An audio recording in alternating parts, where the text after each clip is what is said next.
Hi, my name is Rosiel Castillo. I'm a member of Palms at Assumption College, and tonight I'll be reading a poem called Call to Action. This is a subject that really hits home. So here's my story. When I say these topics hit home, I mean from my sisters to my mother. So the sleepless nights when I feel like I failed as a son and a brother. I'm the only man in my fam, so it means I'm the shield and protector. But I spend nights tossing and turning, thinking of how I failed to protect her, or protect them. And it's not so much that I hate myself, as much as it is that I hate men. My sister was 15 with a dream of finding true love like Romeo and Juliet. So she fell for a man who failed to prove it. Instead, he abused her and played Russian roulette with her life.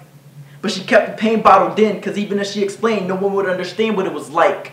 To be raped at 13, turn from God and feel alone. Seeking a way out, so she ran away from our home. See, because diary entries and writing was no longer suffice, and the pain overwhelmed her, so she felt no value in life. I remember nights when the knife was a friend, and an empty pill bottle was an attempt to put an end to the misery that her life had become. Wonder if these so-called men understood the damage they had done.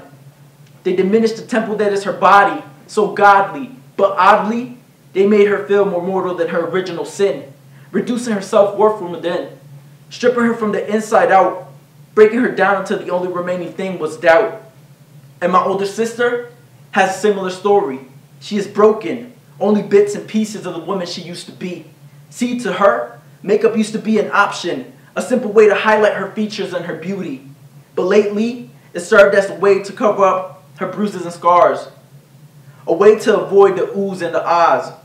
Now she looks in the mirror and she counts every flaw. But if she subtracted her insecurities, she had none at all.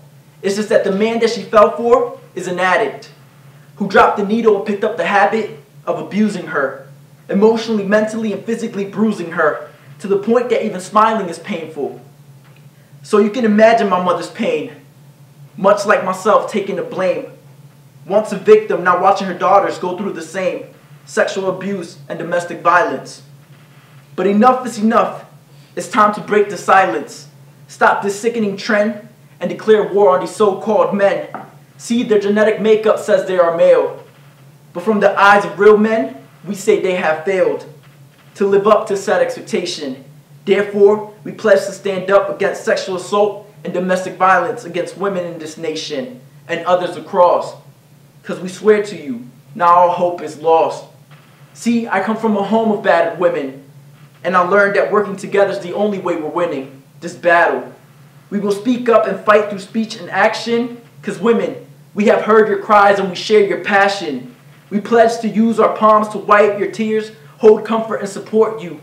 And we pray you do the same for us, because we need your support. 29-year-old Paul Gonzalez is hoping to get a break when he is sentenced for beating his wife. I woke up and I didn't know where I was. I didn't know what was going on. I just kept asking about my children, and I didn't know what was going on.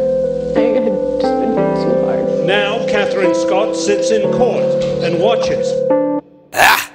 What a man, damn, give me a break. The hands you were born to build, what you chose were built to break your vows.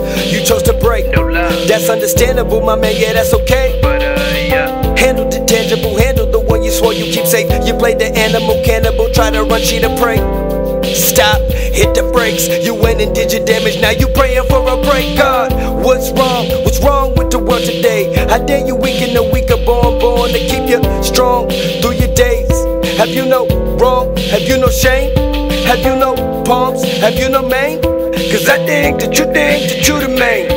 Nah, a marine, home of the free. Biology, cowardly. Now Catherine Scott sits in court and watches as a defense psychologist insists her ex is and was mentally ill and cannot get the treatment he needs if he goes to prison. He doesn't just have bipolar disorder. He has bipolar disorder, post-traumatic stress disorder, and borderline personality disorder. An excuse, a man I knew he wasn't. Knock on your wife, beat her, repeat and leave to be disgusted. What's even worse was why you burnt. Said it's against the Constitution to put food in the two that you birth. You new to this earth, or is your soul lacking substance? In all that you perform, such injustice in the court of justice, something's wrong with your head. And yes, mental illness definitely sums it, but does it? It was premeditated. You pretended you were leaving. Quickly you turn choking in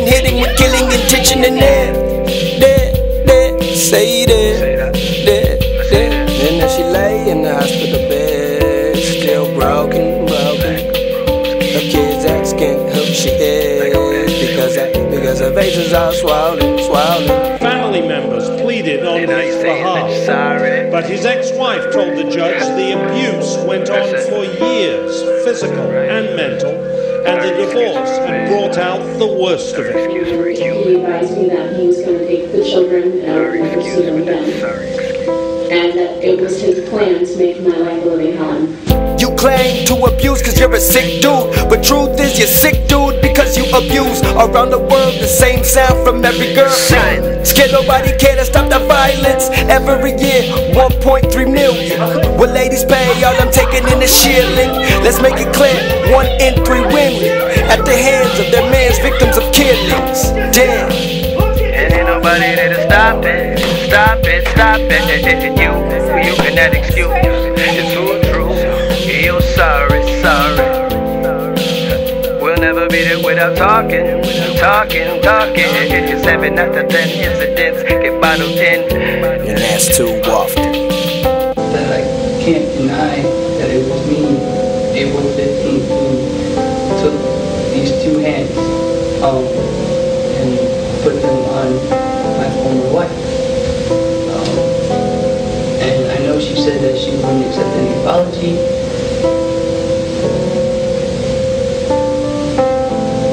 But what can I say other than I'm sorry? Despite those pleas, the psychologist and the apology, the judge would not even reduce what was the state's guideline, 4 years and 3 months in a state prison. Not only did he not go lower than that, he went all the way to the maximum sentence of 15 years. In Fort Lauderdale, Derek Hayward, 7 News.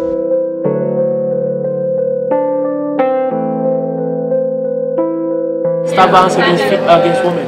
Stop violence against women? Yes. My mama raised me. Hell yeah, I'm gonna stop violence.